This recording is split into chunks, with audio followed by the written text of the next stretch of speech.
Pemirsa, terima kasih Anda masih menyaksikan Kominfo Newsroom. Kita ke informasi selanjutnya. Melihat potensi besar Indonesia yang kaya akan sumber daya alam, Menteri ESDM Arifin Tasrif mengajak seluruh generasi muda turut menyuarakan tren energi bersih dan mendorong green industry di Indonesia. Menteri ESDM Arifin Tasrif mengajak generasi muda untuk berpartisipasi aktif mengembangkan energi bersih guna menurunkan emisi karbon dan meningkatkan bauran energi di Indonesia. Menteri Arifin mengatakan Indonesia kaya SDA karena terdapat energi fosil hingga berbagai sumber energi baru terbarukan. Ia mengajak generasi muda untuk mengembangkan teknologi yang mampu membuat sumber daya energi itu bisa menjadi efisien dan ekonomis. Jadi memang generasi muda ini harus bisa melakukan kegiatan-kegiatan yang kreatif ya terkait dengan inovasi-inovasi ya sehingga kedepannya bisa memberikan kontribusi yang lebih besar. Saat ini, Indonesia terus berupaya mengoptimalkan berbagai produk lokal untuk bisa memenuhi kebutuhan dalam negeri dan tidak lagi tergantung dengan produk impor. Lebih lanjut, ia memotivasi generasi muda agar tidak berpartisipasi hanya untuk hura-hura, tetapi dapat menghimpun semangat supaya bisa melakukan hal-hal besar dan nyata yang dapat memberikan kontribusi maksimal bagi masyarakat. Nah, kalau masyarakat kita ini bisa terbantu, otomatis negara ini juga terdukung. Ya, jadi percaya sumber daya alam kita tuh masih besar, ya masih menunggu kalian. Ya, bagaimana kita bisa mengoptimalkan nilai-nilainya untuk bisa memberikan dampak snowballing. Ya, makin lama makin membesar manfaatnya ya untuk bangsa kita. Dalam pertemuan, Presiden Joko Widodo bersama dengan Presiden Islamic Development Bank Mohamed Al-Jaser, Presiden membahas kerjasama berbagai hal, mulai dari aspek pendidikan, kesehatan, energi terbarukan, pembiayaan berkelanjutan, serta dukungan terhadap presidensi G20 Indonesia.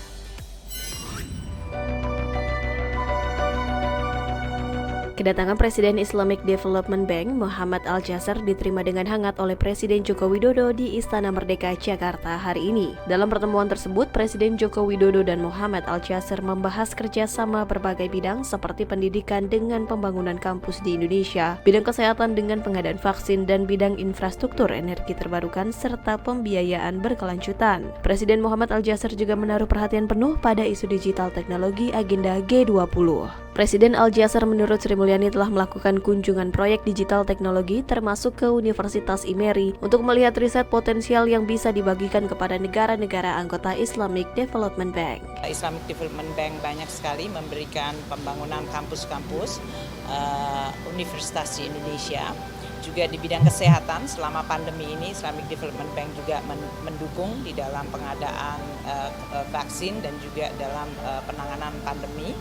Juga di bidang infrastruktur termasuk dalam hal ini untuk renewable energy atau sustainable finance.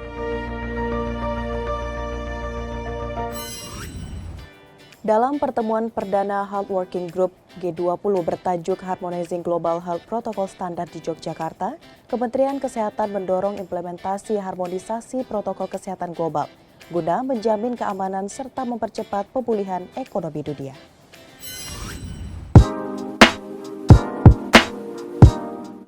Kementerian Kesehatan menggelar pertemuan perdana Health Working Group atau HWG G20 bertajuk Harmonizing Global Health Protocol Standards di Yogyakarta. Sebagai bagian dari rangkaian Sherpa Track Presidensi G20, pertemuan pertama ini digelar secara luring dan daring pada 28 hingga 30 Maret 2020 dengan dihadiri sekitar 70 delegasi mancanegara dan 50 delegasi lokal. Agenda HWG 1 membahas satu di antara 3 isu prioritas bidang kesehatan dalam presidensi G20, yakni harmonisasi standar protokol kesehatan global untuk perjalanan antar negara. Pertemuan HWG 1 dibagi dalam sesi diskusi dan masing-masing sesi akan menghadirkan pakar juga pemateri dari berbagai negara. Diharapkan dapat menghasilkan kesepakatan yang mendorong implementasi harmonisasi protokol kesehatan global sehingga mobilitas antar negara akan semakin terjamin keamanannya serta turut mempercepat pemulihan ekonomi dunia. As this health sector is full with smart people, we should be able, to replicate those successes that has been invented and implemented by the other sector. that doesn't have as many smart people as this sector. So ladies and gentlemen, infectious disease do not respect international boundaries. I know we have different in geopolitical view. We have difference in economic levels. But humans everywhere are the same. Health is an issue of humanity. So therefore, this is exactly the right time that we need to work together, whatever our difference in political views and our difference in economic level.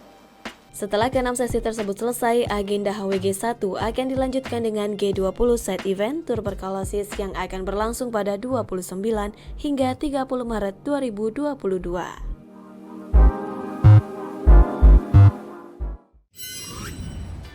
Pemirsa, Menkes Budi Gunadi berharap forum negara-negara G20 dapat menyelaraskan fasilitas kesehatan global yang tangguh untuk perjalanan internasional yang aman. Dengan begitu, setiap negara yang terdampak pandemi COVID-19 bisa segera terbantu melakukan pemulihan ekonomi dan kesejahteraan sosial. Dalam pertemuan G20 bidang kesehatan yang diselenggarakan di Yogyakarta hari ini, Menkes Budi Gunadi menyampaikan pentingnya penguatan arsitektur kesehatan global untuk mempermudah perjalanan internasional. Menkes menyebutkan aturan perjalanan yang berbeda setiap negara serta aturan yang berubah-ubah dapat menghambat perjalanan antar negara dari segi biaya dan kenyamanan. Oleh karena itu, Menkes ingin meningkatkan informasi kesehatan secara digital yang diakui secara global untuk mempermudah perjalanan antar negara. Seperti halnya dengan paspor, Menkes ingin sistem yang serupa tetapi diaplikasikan dalam bidang kesehatan. Pada pertemuan G20 ini, Menkes Budi Gunadi berharap dapat mengembangkan solusi untuk perjalanan internasional serta terjadi pemulihan ekonomi dan kesejahteraan sosial secara global.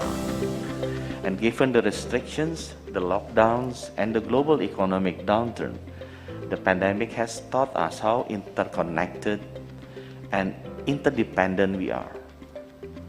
We therefore need to work together to mutually recognize digital health information such as testing requirements and results, vaccination certificates, and mutual recognitions of digital application. Pemirsa, di segmen berikutnya, Kominfo Newsroom segera kembali dengan informasi kawasan industri Morowali serta perakiraan cuaca BMKG. Sesaat lagi tetaplah bersama Kominfo Newsroom.